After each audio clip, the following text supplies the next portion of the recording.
নমস্কার বন্ধুরা, আশা করি সবাই ভালো আছো। আজকে একটা নতুন বিউটি টিপস এনেছি। এটা হচ্ছে ম্যাজিক্যাল নাইট ক্রিম। সেটার মধ্যে আমাদের ইনগ্রেডিয়েন্টস লাগবে, দেখো 2 চামচ অ্যালোভেরা জেল, 1/4 টিস্পুন নিতে হবে, 1/4 টিস্পুন টারমারিক নিলাম। এবার একটা ভিটামিন ই ক্যাপসুল আর 1 টিস্পুন আমি রোজ ওয়াটার দেব।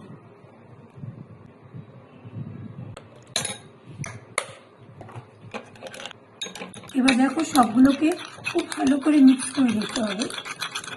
প্রত্যেক দিন রাতে শোয়ার আগে মুখটা খুব ভালো করে ক্লিন ওয়াটারে ধুয়ে নেবে, ধুয়ে একটু হালকা করে রাব করে নেবে। তারপর এই ক্রিমটা প্রতিদিন রাতে তুমি ইউজ করতে পারো। এটা খুব ভালো ক্রিম। স্কিনটা দেখবে যেরকম ব্রাইট হবে, সেরকম শাইন করবে। ভিডিওটা ভালো লাগলে লাইক করো, শেয়ার আর সাবস্ক্রাইব করতে ভুলো না।